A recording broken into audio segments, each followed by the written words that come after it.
Hello, welcome. Welcome to our Shawnee Mission School District Board of Education regular meeting of September 9th. Our first order of business is the Pledge of Allegiance, and I will invite our friends from Merriam Park to come on up front and lead us in the Pledge of Allegiance. Please stand.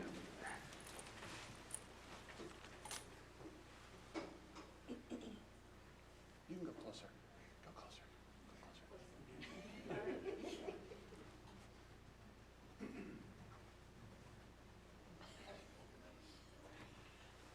I pledge allegiance to the flag of the United States of America and to the republic for which it stands, one nation, under God, indivisible, with liberty and justice for all. Great job. And Mrs. Simeone, would you like to introduce our guests?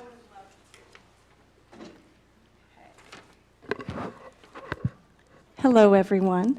I'm Amy Simeonov, the principal at Merriam Park. And come on over here, kids. They're going to introduce themselves. Here, can I just do this? That'll work.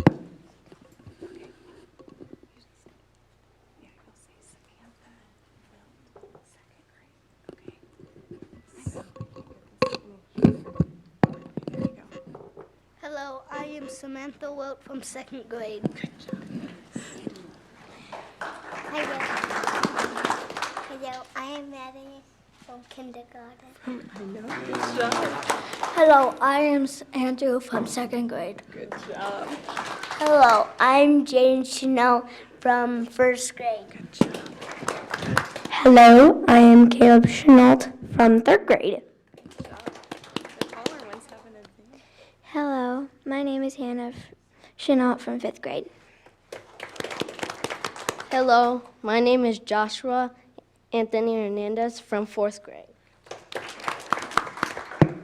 Hello, my name's Lydia Michelle Hernandez and I'm from 2nd grade. Good job. Thank you. Nice job, kids. I would just like to quickly say thank you to the parents for bringing your children here to have this experience tonight. We really appreciate it. Great. Thank you for being here.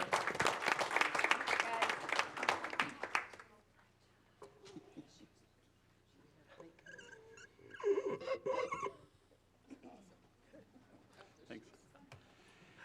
And our next item on the agenda is the adoption of the agenda, and I'll turn to the board to adopt the agenda. So moved. Thank you, Mrs. Goodburn. Second. Thank you, Mrs. Zelo. All those in favor of adopting the agenda as presented this evening, please say aye. Aye. Those opposed, nay. That was an aye, sorry. That's 7-0. And next, we will have the approval of the minutes from our regular meeting of August 26th. So moved. Thank you, Mrs. Second. Owsley. Thank you, Dr. Sinclair. All those in favor, please say aye. Aye. Those opposed, nay. That passes 7-0. We now have the approval of our minutes from our retreat of the board on August 27th. Move approval. Second. Thank you, Mrs. Mack. Thank you, Mrs. Goodburn. All those in favor, please say aye. Aye. Those opposed, nay. That's approved 7-0. And the next item is the approval of the minutes of our special meeting, August 27th. So moved. Thank you, Mrs. Second. Zelo. Thank you, Mrs. Goodburn. All those in favor, please say aye. Aye. Opposed, nay. And that is approved 7-0. And we now moved on to Section 2, which is communication items. And Dr. Fulton, you're up. Superintendent report. Welcome. Okay, thank you. It's great to see everybody out this evening. Thanks for attending the board meeting. I want to start off recognizing the great event that we had last week, and that was our Foundation Fall Breakfast celebrating the 50th anniversary of the Shawnee Mission Unified School District. A number of folks, about 1,200 people, attended the annual Shawnee Mission Education Foundation Breakfast. It was a phenomenal event where the community celebrated the district's legacy of excellence in the many ways that were challenging today's learners and inspiring tomorrow's leaders. And we're really pleased to be able to share our community's strategic plan that is serving as our roadmap for this continuing journey of excellence. And the chance to do that with a sold-out crowd was fantastic.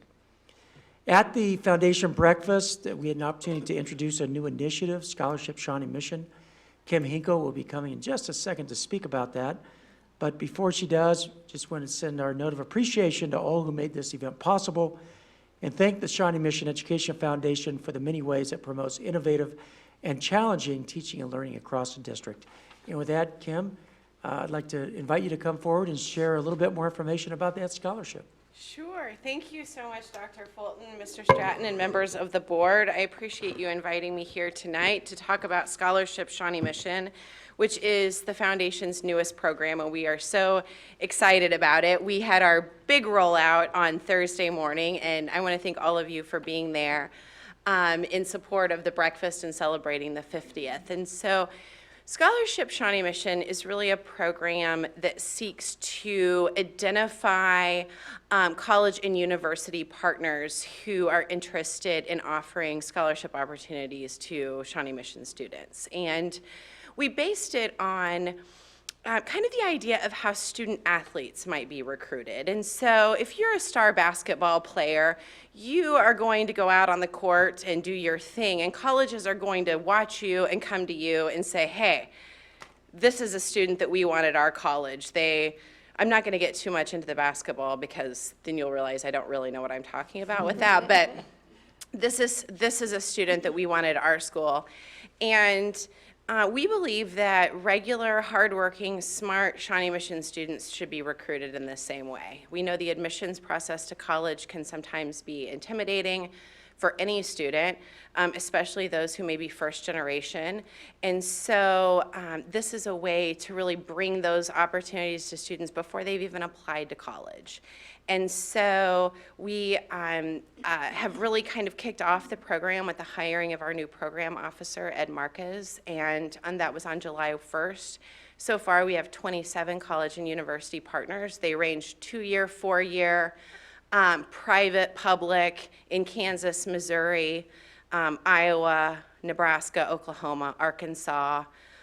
So that's just kind of the first 6 weeks. So we plan to expand greatly for next year, and our goal in the first 3 years is to have a variety of schools all across the country competing for our kids, as well as trade schools and other career opportunities that will be offering opportunities to our students who maybe aren't on a path or aren't interested in a 4-year college experience. And so we announced the overall number. These are scholarship offers to our students. So just like that basketball player, the different colleges have presented different offers, and our students will have to decide on which one works best for them in consultation with their families and their counselor at their high school, and then choose one, or maybe not choose one at all. Certainly, they're under no obligation. Their parents opted into the program to bring these opportunities to our students, but maybe they decide to go to a college that's not part of the program. So there's really no downside to participate and kind of see what colleges and universities are interested in recruiting you with lots of money. So we did announce a number at the breakfast in looking at what we've gotten back from colleges so far, and they're not actually all in yet. So we're over $500 million now, but that number is expected to grow. And then we will be going to all 5 high schools in October, but we're not releasing the date of those just yet. And notifying all of the students at that time at each high school what their offers look like so far. So I would be happy to answer any questions you have or anything to clarify, and thanks so much for your support. So I'll first turn to the only board member that still has kids possibly eligible for that, Mrs. Housley. And my question is from another parent who, I don't know how all the other parents handle this at the beginning of the year, but you go in Skyward and you think you filled out everything. And I had a mom call me, and she was very concerned. What if she hadn't checked the box in Skyward? Right. Is it too late? And I said, I'm not sure, but I imagine it's like ongoing throughout the year. Sure. So if someone is nervous that they didn't check the mark to have their child participate, can they confirm with Ed and get that taken care of? They so can, moving and forward? for the seniors for this year, the deadline has passed, and we communicated that in a number of different ways, both kind of from a district level and from the school levels coming out about those deadlines. And so those parents have received that information. We have about an 85% opt-in rate for seniors. And so, but we also actually made the opt-in available for anyone in 7th grade and up. And so once parents are opted in, they don't have to worry about that. They could always opt out if they choose to, but once they're in, they're in. And so certainly they can reach out and we can let them know, especially the younger students, the juniors and under, so that they make sure that they're ready to go for next year.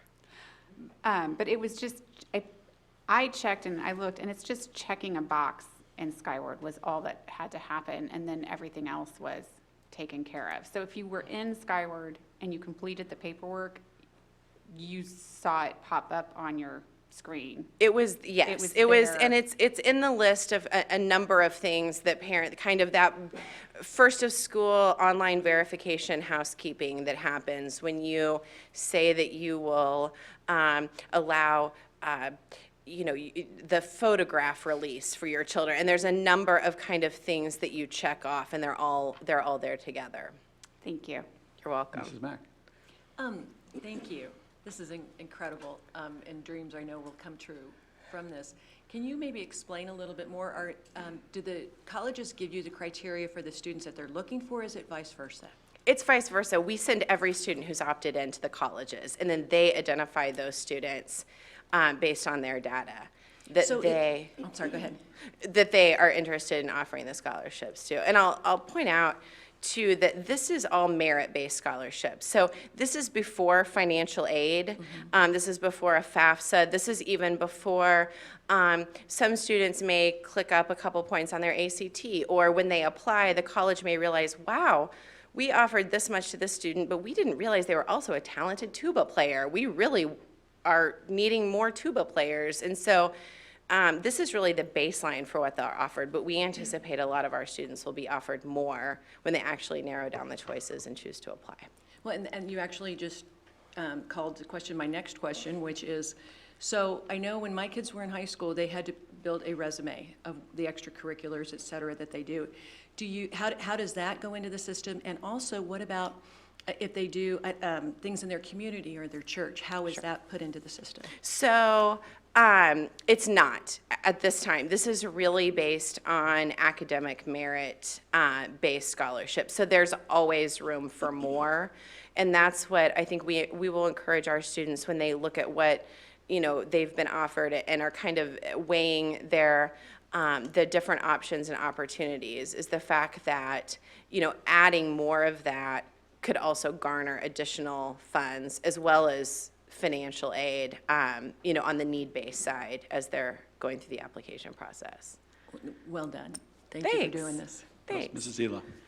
Well, I was so struck by the two students that you had up there. Was it really under false pretenses? Oh, completely. I just lied to them so badly, and it was really hard because we had featured some of our Leadership Shawnee Mission students. You'll remember Misty on her Segway. And so I thought, okay, I had invited all the Leadership Shawnee Mission students to be at the breakfast, but I also know students have something come up or they missed the bus and so I reached out to say, oh, we want to bring you on stage to ask you just a couple of questions about your Leadership Shawnee Mission internship experience. And they said, great. And then I said, if you want to invite your parents, they can come, but no big deal. I mean, it was kind of a weighing game between not making it so big of a deal that they smelled something was going on. So yes, it was under false pretenses, but they were happy. Oh my gosh. They were fine. I think they were glad they didn't have to talk, actually. Yeah, really. If I was their parent sitting in there and going, oh, my child just got $500,000 in scholarship money, wow. That was amazing. I mean, it just blew me away. I was not expecting all of those zeros on there for scholarships. Fabulous program. Thank you. Thank you. Dr. Sinclair. Okay, two-part question. So I still have two kids in college? Is there a retroactive opportunity? They're really You are not the recently? first. We are also getting calls from other school districts and in fact other states. And unfortunately, it's just for current great. Shawnee Mission. But if they want to maybe come back and I think they made a movie about that at one point, so. Okay, my other question is, so is this essentially early admissions? So this is a student, it's kind of early admissions with a promise of scholarship funding based on academic performance. It is the promise of scholarships if the student seeks admission. So, so the student will still have to apply. So they would apply, Yeah. and they would be accepted if all the information is, Right. And so they are making these offers based on data as of the end of junior year. Okay. And so let's say that a student got into their first semester of senior year and decided to never attend class and not take a test. I mean, then certainly these scholarships would not be guaranteed. But based on the data, if they keep up or they tick higher, and they could get more. and they can continue to update that academic progress and might become available for other scholarships as well. Correct, Yeah. correct. And there's certainly a number of scholarships out there that are not the dollars held by colleges, the privately held dollars from colleges. So they could certainly apply for other scholarships outside of this too, This is to exciting. supplement. Thank you. You're welcome. Great, thank you. Thank you so much. I appreciate it. Thank you, Kim. It's very exciting. Well, September is National Attendance Awareness Month, and the Shawnee Mission School District joins schools across the country in recognizing the connection between strong school attendance and academic achievement. We know that in the classroom, that students experience robust opportunities that challenge them to achieve their full potential. But they can't experience those opportunities if they're not there. So we want to do everything we can to encourage our students to attend school. So we look forward to participating and putting special focus on school attendance during the month of September. We also want to recognize Carrie Paulin, a structured learning classroom or SLC teacher at Tomahawk Elementary. Carrie will be recognized as a 2019, Outstanding Educator of Students with Autism Award. Carrie will be recognized by the Midwest Symposium for Leadership and Behavior Disorders in October. Tomahawk Principal Brian Watson said her strengths include communicating with her students' family members every day and continually creating teaching materials for students to use at home. She'll be formally recognized at a conference in October. So congratulations to her. Job well done. We have several Highlands Elementary School students who stopped by the Center for Academic Achievement and presented a special thank you to our district staff.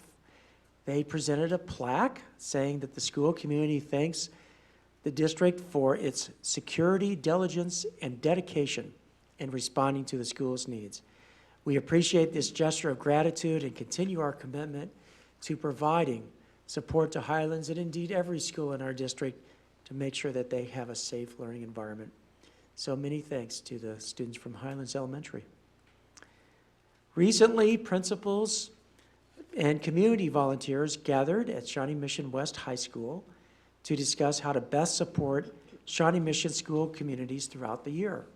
Caring for Kids hosted a kickoff event with the goal of helping volunteers identify partnership projects that best support the goals of school communities. There were a number of plans that have started, and we look forward to seeing the many ways that these connections can strengthen our schools. You know, it takes all of us to educate children, and we really appreciate everything that the community does to help in that effort.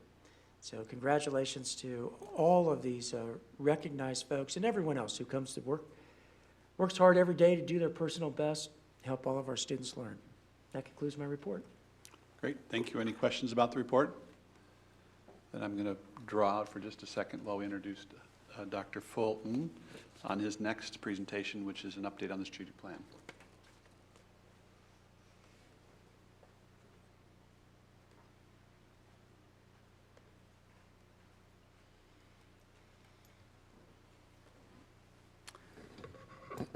Well, throughout the school year, we're going to provide updates to you on our strategic plan. Tonight is very much about process, and so the slides that I'm going to go through are designed to simply give you an update on where we are at the moment in putting some groups together and getting them working on important action steps related to our strategic plan. These are not all the groups. As you may be aware, we have an ask for that went out to our school community for people who would be interested in serving on some of these planning teams. We've had a lot of responses. Lots of people want to be part of this process. That's good. And so we will bring more information forward to you about what some of those groups are and how they'll be engaging with the strategic plan. But tonight, I want to focus on three. As we bring folks together to work on our action steps, the purpose of those groups really is to research topics and identify best practices that lead to recommendations. Those recommendations may be about policy, they may be about practice, but we want to be thoughtful in our work and use good data and research to inform our decision-making as we walk down our journey of helping every student have a personalized learning plan that helps them be college and career ready and provides them with the interpersonal skills they need for life success. So the first group is the District Real World Learning Task Force. And so this is part of Strategy 1, Action Plan 2. You can see the action steps there. I'm not going to read those to you. This group is directly connected to the grant that we received from the Kauffman Foundation. And as you're aware, that grant in turn connects us to about 15 different school districts throughout the Kansas City metropolitan area to really begin to think about how can we do an even better job of making sure that all of our students are college and career ready. How can we take the programs that we have and make them better? And then how can we expand opportunities for all of our students in potential career fields that might interest them? And so the purpose of that group, again, is to engage in research. They're going to look at data that will come up with recommendations that are specific to the high school level. Now, this work does have a K through 8 component, but this year we're going to focus on the high school. You might remember from your board committee structures that we have different kinds of committees. This is a district level committee, and as such, it would either report directly to the board or it would report to the superintendent. In this case, the work of this committee will come to the superintendent and then eventually to you as a board, but it'll go to the superintendent first. It's also important to note that as we get into these meetings, some of them are going to be open for public observation, and this is one of them. So if people would like to come and observe the conversation, they can. They're more than welcome. We're going to have a lot of members. This is a big topic that requires in-depth study, and you get a sense of some of the membership here. There's staff, teachers, administrators, parents, students, community members, business partners. And so those will all be important members. We also have an opportunity for 1 or 2 board members to participate in this as well. That's unusual. This is really the only committee that will have a board member on it.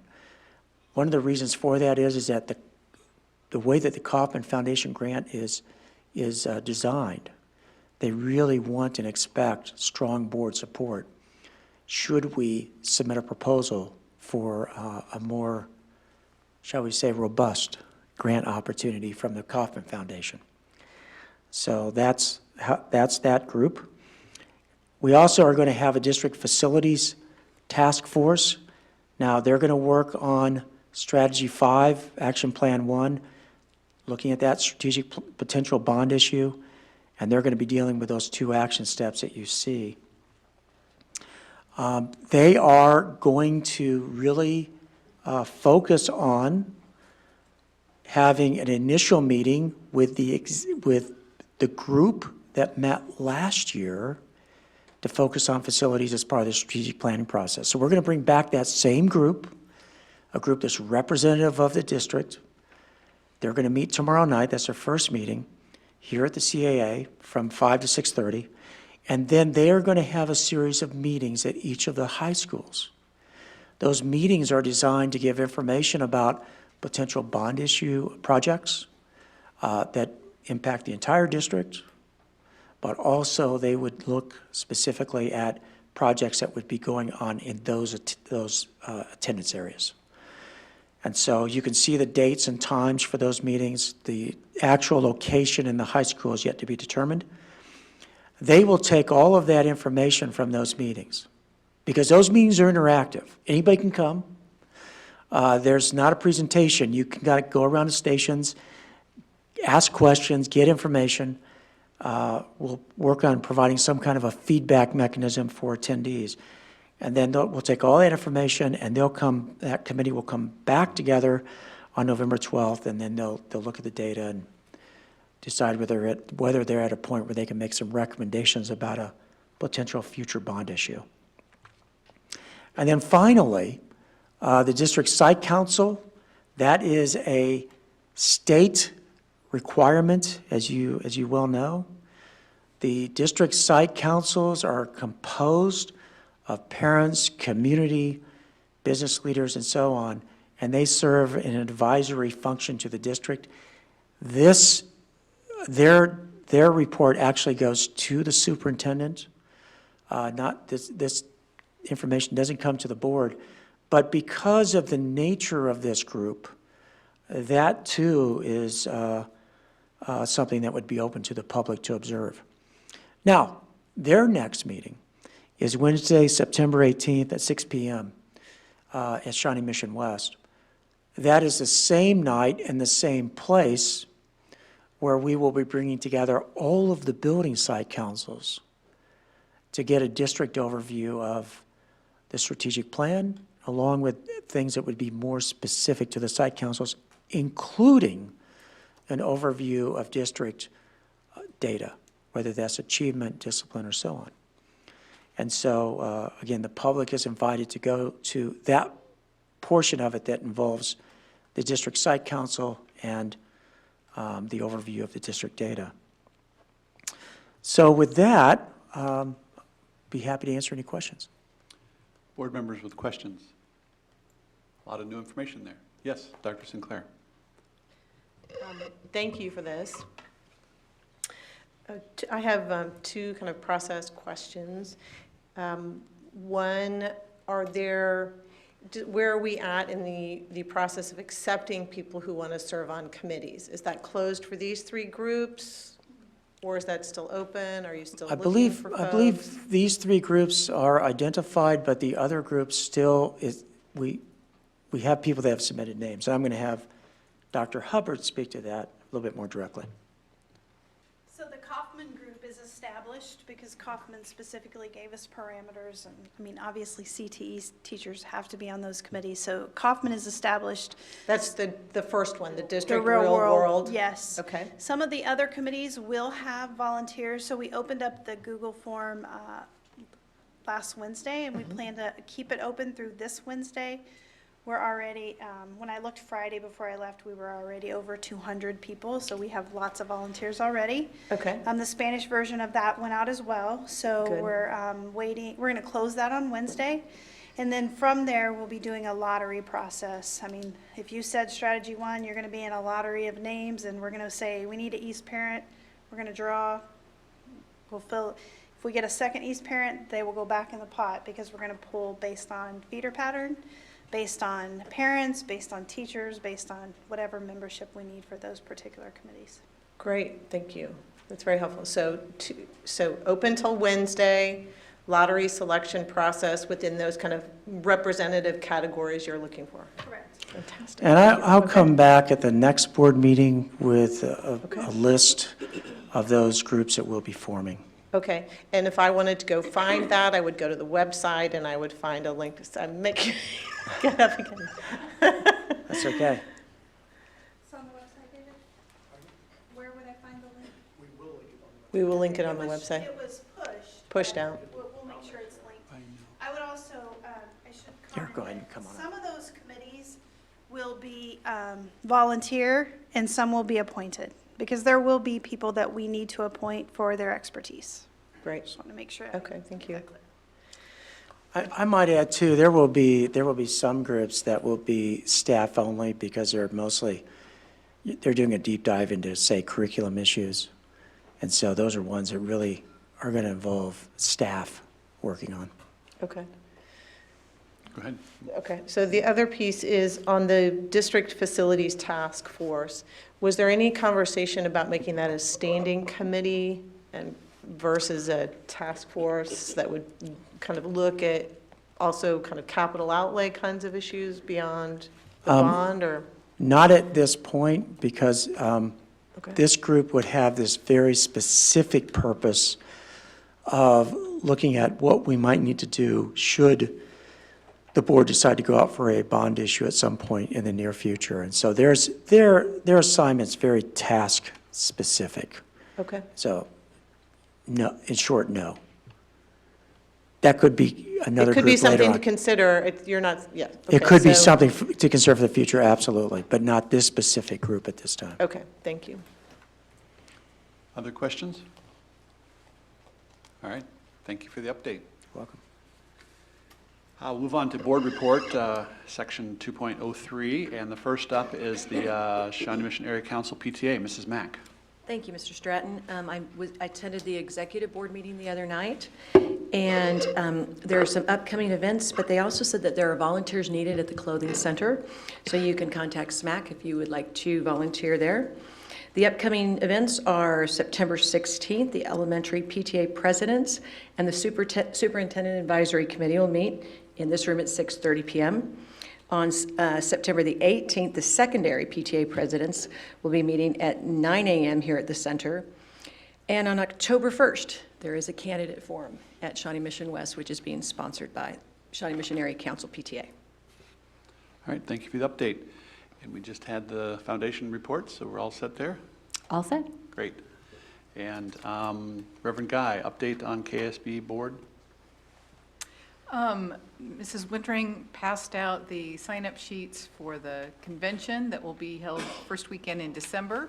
So I encourage you to fill those out and return them to her as quickly as possible so that we can get registered and get signed up for any of the either pre-conference or the conference in total that you are able and willing to attend. Right. Thank you. And Dr. Sinclair, Legislative Government Relations? A draft of that report from the KASB legislative meeting has been posted to their website, and I forwarded a link to that preliminary report that will be shared at the roundtables, kind of discussions of legislative priorities, to be forwarded to the board just for ease of access, or you can go straight to the KASB website and search around for it. Thank you. Mrs. Goodburn, an update on nominating committee for KASB. I would love to do that. We met this Saturday in Topeka, 14 other board members from all over the state who all had the same job that I have, serving on the nominating committee. We vetted candidates who applied to be president-elect of KASB, and the committee voted to endorse Brad Bergsma. You all may know him. I know Ms. Zelo knows him, who's a member of the Goodland USD 352 board and currently serving as the Regent 9 vice president on the KSB board of directors. More information, including the candidates guide, will be distributed at the Fall Regional Roundtable meeting September 26th that we've all been invited to in Olathe. And more complete information was also emailed out to us, I believe, today from KSB if you wanted to read his full bio and all that kind of stuff. So anyway, and that completes my job for the nominating committee. Great. Thank you for doing that. I know it is a commitment for that one Saturday, and it's always good to hear what they have to say. Good. It's really fun. Thank you for representing us. And I'll turn back to you for an update on the Policy Review Committee. Sure. Policy Committee meets once a month, and our meeting is scheduled for this week. This month, we'll be revisiting the language on the two policies that I pulled from the agenda last 2 weeks ago. That was GAOC and JCDAA, which were about the we had discussed the some kind of exception that we needed to make for nicotine delivery devices. And so we will be FDA-approved, I should say, nicotine delivery devices. So we'll be talking about that Wednesday. And also, we will be also looking at potential revisions to AC, our non-discrimination policy. Great, thank you for that. And we move on to public comment. Mrs. Wittering, do we have anyone? All right, thank you. Next is section 3, and it's our discussion items. And the first one is the strategic planning baseline data report. Yes, I'm going to have Dr. Hubbard come forward with, or with Dan Grumman. I'm now going to do the bulk of the presentation, but. Okay. So Dr. Fulton had mentioned earlier that some site councils will be meeting shortly, coming up on September 18th.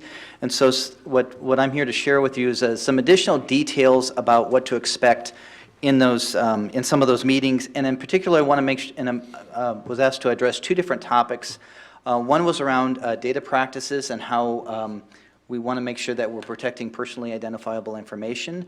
And the other piece would be some templates that we'll use for the presentation of data so that we have some consistency in the way in which you can read the charts and graphs and things like that. So, Dr. Grumman, I'm going to ask a favor. Could you introduce yourself as to what your role is, just so everybody that's watching? So my name is Dr. Dan Grumman. I'm the coordinator of assessment and research for the district. Great. That way, then when Dr. Hubbard comes up too, we can, the folks that are watching can know who's who or helping us with it. Thank you. Go ahead. Thank you. So, many of us are familiar with the FERPA, the Family Educational Rights and Privacy Act, which applies to much of educational data. There's 2 major components, I suppose, for that law. One involves access, like families' access to their own student data within the system. The other side of it deals with privacy protections against disclosure to unauthorized agencies and individuals, and that's the piece that we're looking at today. So we have an obligation within the district to make sure that we're protecting student data through our reports and through the data that we share in the public eye and through research processes. So, and there are 3 different types of disclosures that we have to be aware of and be careful with. The first would be the identity disclosure, which is the direct sharing of data. For example, if you're sharing a list of students with birthdays or a list of students in the graduation class with their ACT scores, there's certain types of disclosure that are okay, and there's other types that are not. Attribute disclosure is more of an indirect disclosure. We have to be careful, for example, in this case, to maybe not share first names with birth dates, because you could easily figure out the students' last names in the class list. And the third type of disclosure is this inferential disclosure, which can occur when you're working with small groups of students, and where you're trying to avoid the likelihood of somebody identifying students based on other pieces of information. We have, when we share data on performance of Shawnee Mission students or discipline data, or sometimes even some health aggregate data, we have students that are our neighbors, right? And sometimes we have other types of information that we already know about our neighbors that could then be inferenced in a data set that we share. So we have to be careful with small data sets. So there are some techniques that we will use to avoid this type of disclosure, particularly as we're sharing reports with site councils, who will have a lot of community members involved. In the case of, for example, if we're working with somebody on a research project, we were careful not we're careful to de-identify data sets. For example, you'd remove names and birth dates, and then we'd also have to look a little deeper to identify singletons in those data sets. For example, we don't have a large number of American Indian students in the district, and if we're providing a race ethnicity category in that data set, we want to make sure to remove it or combine it with some other category so as not to single students out in that data set.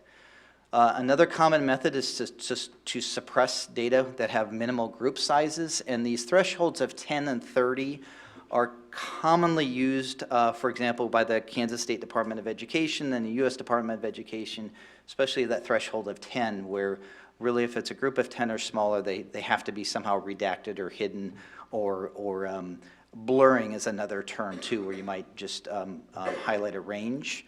And then some other techniques are, like I've mentioned before, of combining groups. So you might have two very small groups, you might combine them together so you get a large enough group size to be able to suppress some of the data, but be able to draw some kind of conclusion or make some decisions based on that data set.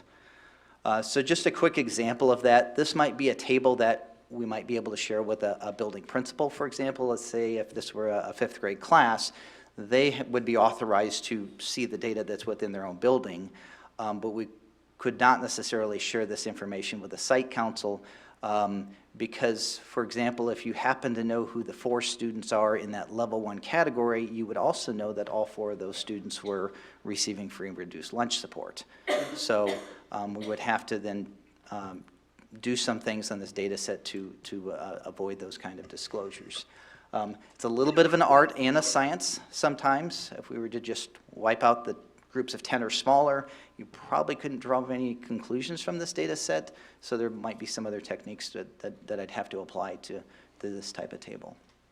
Any other questions about, yeah? So I appreciate the distinction that you're making here is these are applying the data for building level or district level decisions. Mm-hmm. Clearly, if this were about an individual student and a PLC time, you know, that individual data would be very much informing practice. And so in this case, the idea is not necessarily suppressing if we're seeing some differentiation, but maybe using language or something like that. So the next step would be, how do you, if you were to report, like this table, let's say it has meaningful data, could you then just maybe talk about this in terms of, rather than so numbers, it could be. Right, so what I might do, for example, is out of the 22 students, rather than representing numbers there, or showing 5 out of 22 students in level 2 in that full pay lunch area, I might give a percentage range, right? So you still know it's approximately 25% of the students in that group, but I might write it as 20 to 30%, and rather than writing a 22 there, I might say approximately 20 students in this group. So it's trying to get the data in a way that doesn't identify the individual student. Correct. But the essence of what we're seeing would still be conveyed to help inform decisions. Right. Okay, I just wanted to make sure that was Right. clear. Thank you. Other questions on that section of the report? Great. Okay. Thank you. The next section is looking forward to the strategic planning baseline data that we'll be sharing with the site councils, and not only with the district site council, but in building principals will have an opportunity to share some of their building level data as well with their own local site councils. And so here's an example of what that template looks like. We're trying to make an effort to make sure that as we look at a variety of data sets, whether it's ACT or state assessment or participation data, course completion data, that we're able to as much as possible to read that information in the same way. So this is an example of what that template would look like. This is some ACT performance data, which, by the way, we're anticipating ACT data to come forward within the next few weeks or so. So we're kind of waiting for that email to come through.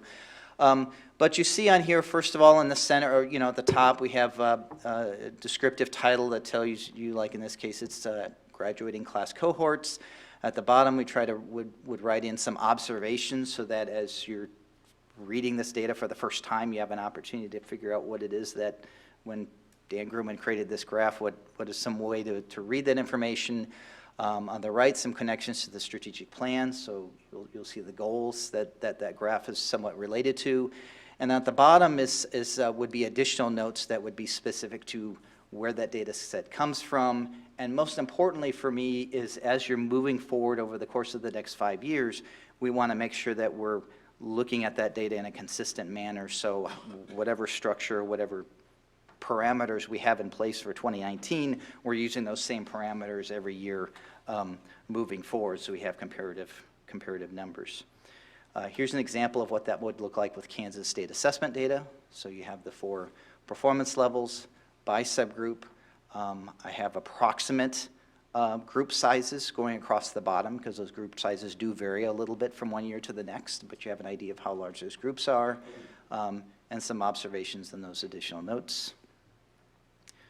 This is an example of what that might look like when we're thinking about student individual plans of study. This data is task completion in Zelo, which is the program that students use to develop their individual plans of study in grades 7 through 12. So the scale might change, but the structure of the way in which you would read those, the data would stay the same from data set to data set. So looking at some possible data elements that we anticipate sharing with the site councils, there's state assessment scores, NAB MAP scores, ACT and graduation date, some discipline data, attendance, individual plans of study, some course success information, and so on. Great. Can I add just one thing? The other thing, and Dan mentioned that we will have this for buildings too, but, so for example, let's say I'm the building principal, I could pick any school I want, I'm just kidding. But if I were to pick a school, let's say I'm the principal at Shawnee Mission Northwest, so I would have this district data, and then I'm also going to have a template for my particular building. So they, as a district, will talk about the district numbers, and then we'll break into those site council meetings as buildings, and those building site councils will then get their building templates so that we can add to this over the 5-year course period. And so, you know, someone may say, some of these things aren't going to apply to elementary schools, ACT scores. And I always tend to disagree with that, because I think ACT scores start when they enter our doors, whether that means they're 3, 4, 5, doesn't matter. That's when those ACT scores really start to build. And so I think it'll be important for the West elementary schools to look at West High School ACT scores and say, this is where, I mean, those teachers played a very important role in those ACT scores if they've been there for very long. So I think it's important to share all those data sets with everybody in the feeder pattern, if not the particular buildings. So kind of excited, principals are really excited about being able to see those templates over a 5-year period as we implement the strategic plan. I would also add that back in the data protocol, as a result of changing our data practices a little bit, we've also updated the website on research in the district. So for people that are wanting to do research with the district, that website's out there with all the permissions you would need to be doing that research. Great. Thank you. Board member questions? Yes, Reverend Guy. So explain to me, this all seems like this is going to be a new format at site council. So what was done previously with site councils? What information were they given, and what kind of?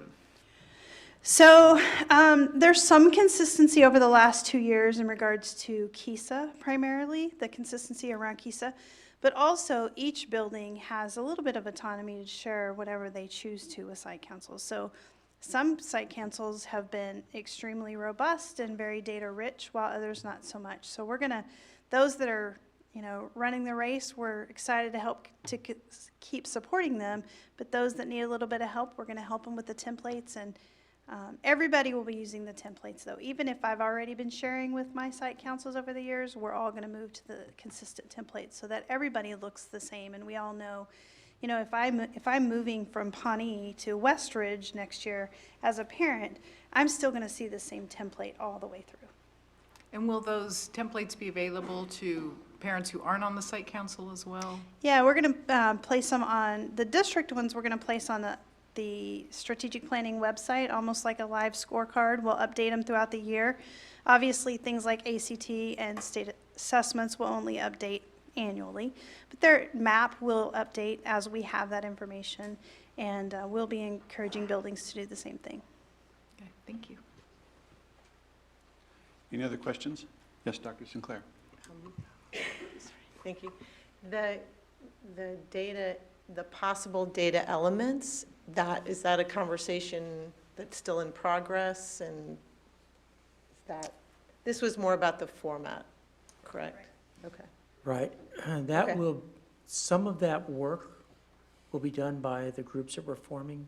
For example, the real-world learning group is going to have to look at important indicators about college and career readiness, Okay. particularly as we begin to look at fairly detailed data like market value assets. Market value assets would be, let's say that I want to be a plumber, and there's some certification that I can get coming out of high school that would help me along that journey. That would be an example of a market value asset. And so some of the data are pretty standardized, ACT and so on, but other things are going to become more customized to the learner. But we can measure the increase in market value assets among our students. You can look at how many kids do we have this year, how many students are getting market value assets next year, and so on. So those are some of the metrics that we need to go through and really carefully review. There are other things that we'll do that we won't necessarily report out. You know, when you're in a PLC, you're looking at performance, formative assessment data, for example. That's not necessarily something that we would report out globally, but it's information that a school might use as part of their continuous improvement process. So different assessment will have different purposes. I think the big thing is that we not fixate on any one indicator, but instead step back and take a big picture view of how are we doing across the board with all of our students. And also really focus on those leading indicators like Algebra 2 course completion, or ELA, I'm mastering important competencies in ELA that help me to be college and career ready. I mean, those leading indicators are arguably more important than things like the ACT. When, yes, you take it, but the learning that leads up to it's already done. We want to get, as Dr. Hubbard was saying, way back into the system and make sure we're doing everything we can to help children along the way, not just when they get to those exit outcomes like the ACT. Thank you Mary, very much. I would add, we put possible on here because of, like, for example, the Real World Committee. There are, and I'm going to do this off the top of my head, I believe 5 indicators that we will have to track for that particular grant.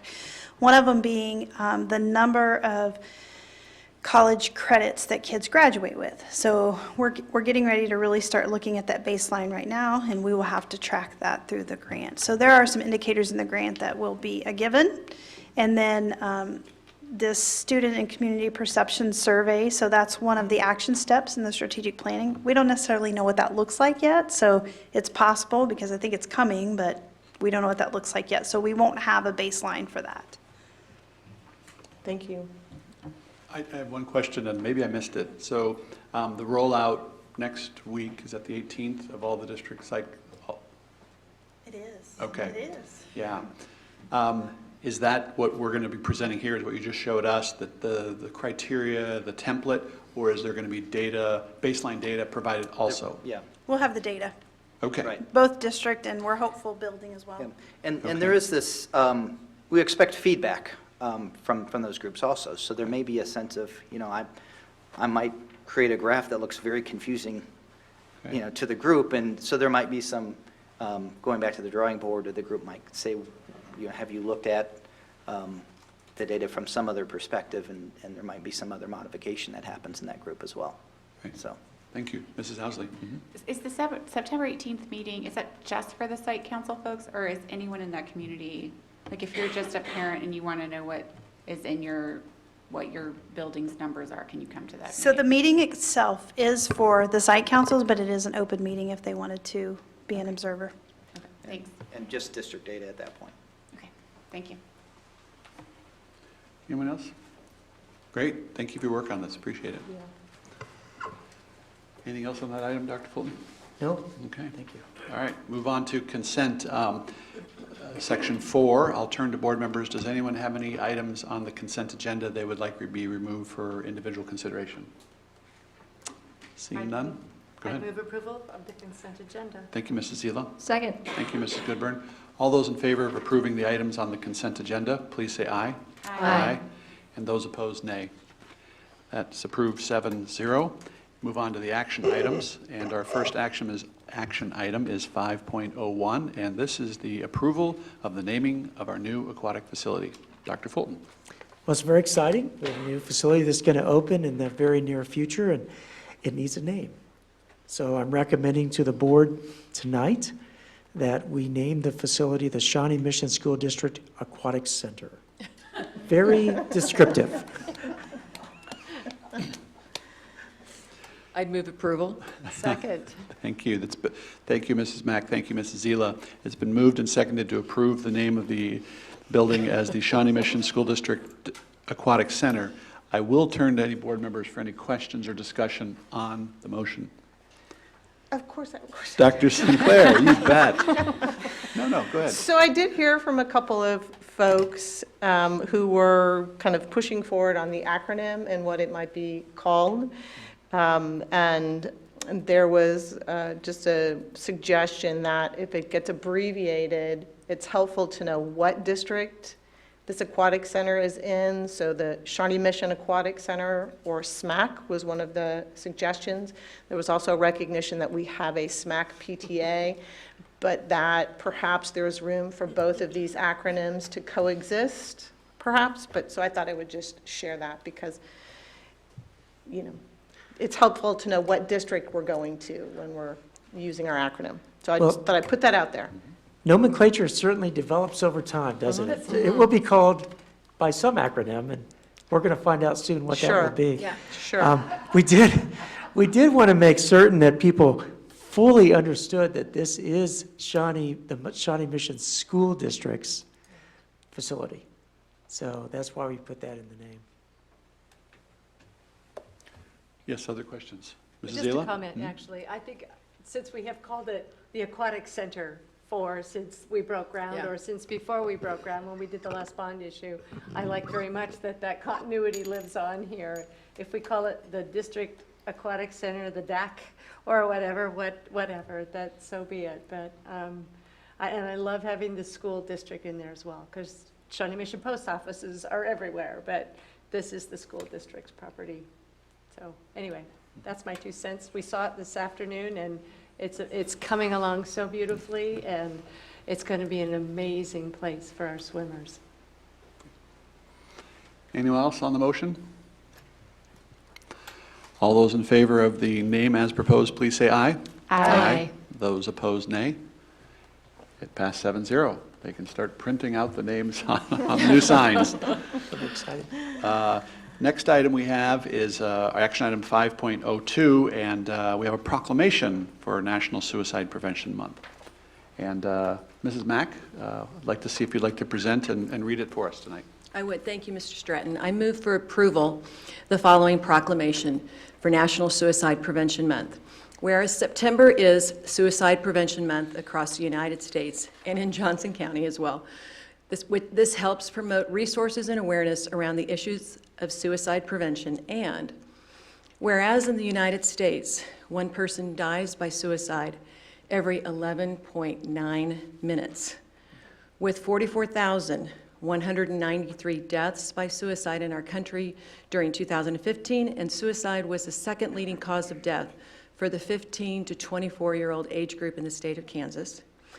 And whereas each person's death by suicide intimately affects at least 6 other people, with over 250,000 newly bereaved each year, and whereas suicidal thoughts can affect anyone, regardless of age, gender, or background. Many people who struggle with thoughts of suicide have not received effective behavioral health services for many reasons, including the difficulty of accessing services, the stigma of behavioral health treatment, and the stigma associated with losing a loved one to suicide. And whereas the Shawnee Mission Board of Education is committed to saving and supporting life with our community partners through awareness, education, and outreach. And whereas far too many Johnson County residents die by suicide each year, and most of these deaths are preventable. Therefore, Be it resolved that the Board of Education of Shawnee Mission School District 512 of Johnson County, Kansas, does hereby proclaim September 2019 as Suicide Prevention Month and urges all citizens to recognize and participate in its observance. So, Board of Education, Shawnee Mission USD 512. Okay. So moved. Thank you for the motion, Mrs. Mack. Thank you for the second, Mrs. Zelo. All those in favor, please say aye. Aye. And those opposed, nay. And that passes 7-0. Thank you for that. And we now move to our board comments. And I'll turn to board members with board comments. Yes, Mrs. Mack. Thank you. I asked Mr. Stratton to read that proclamation because as I have been open over the years, my family was touched by suicide when my brother took his life several years ago. And I'm thankful that the superintendents continue to meet about this topic.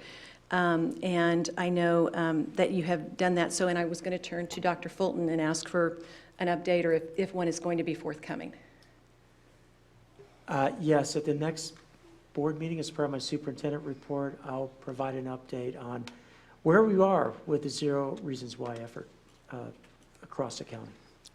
Thank you. I had asked him to talk about that because there are many things that we have done already in the district, and I know Dr. McKinney has been at the forefront of that. We've also talked about possible mental wellness certification for our staff. So other things are happening throughout the district. On a much lighter note, I wanted to take this opportunity to, I wish Kim was still here. The foundation breakfast was exceptional. She was a terrific master of ceremonies. She did a great job. And it is an overwhelming effort of the communications department. And David Smith was maybe thrown one curveball. I don't know. I don't think anybody saw it coming, but, and it was a terrific effort on behalf of the students and everybody on the communications department. They did a great job. Another hero of mine is Terry Geenans for Caring for Kids. And again, Dr. McKinney is involved with that as well. But I'm at a future board meeting, I'm going to share the numbers of the amount of people and projects and students that have been impacted in our district by Caring for Kids and the volunteer framework that it provides for us. Terry does an exceptional job with that. And finally, I wanted to thank, because I've asked for this so often, thank you, Harbinger, for the very first student newspaper of the year. We appreciate y'all sending us a copy of it, and I hope that all of our high schools and our elementaries and our middle schools send us copies of your newspapers or anything else you publish, because I, for one, and I'm sure I'm joined by many, that we do like to read them and keep up. Thank you. Thank you. Other board members, Mrs. Goodburn. I just wanted to share, and I will pass this along to Ms. Wintering for us all, so you don't have to write it down right now, but there is a Hispanic Heritage Program going on at North. I saw on Twitter that they're planning it, and so I asked for the date and the time, and it's October 17th from 10 to 11:10, probably in I imagine the auditorium at North, but we'll get the information. But I wanted you to put it on your calendars now if you're interested in going. Also, and that's been planned by Natalie Johnson, who is one of our Teacher of the Year candidates that we're going to be celebrating on Sunday night when we go to the Teacher of the Year banquet this Sunday. So Natalie Johnson is our representative for the secondary schools, and then Melissa Multeney is from Corinth, I believe, is the elementary representative, and so we'll be cheering them on Sunday night. So anyway, that's all I have. Great. Thank you. Other board members? Yes, Mrs. Owsley. I am participating in a climate summit on Saturday, and I wanted to give a shout out to our own Joan Levins, who's done a significant amount of work with some of the students in the district regarding action students can take to protect the environment, and she's put together a lot of things, and so shout out to Joan for all your efforts on that. It's very much appreciated. Thank you. Great. Thank you. Anyone else? Well, I'm looking to see if there's any students here, and I could really compliment a few people by asking them if they are students, but I don't see any, so I was going to give them credit for sticking it out for a meeting here. With that, a reminder that our next meeting is September 23rd, and I now turn to Mrs. Owsley for a motion to move to executive session. I move we go into executive session to discuss negotiations pursuant to the exception for employer-employee negotiations under COMA, and the board will reconvene in the boardroom at Do we need a 5-minute break in there as well? Yeah, and how about if we go to 7:30, because that'll give us 20 minutes, yeah. Okay, with a 5-minute break until 7:30. Second. Thank you, Mrs. Housley. Thank you, Mrs. Zelo. All those in favor, please say aye. Aye. And those opposed, nay. That passes 7-0. Thank you for being here. After our executive session, there will be no other business this evening. Thank you.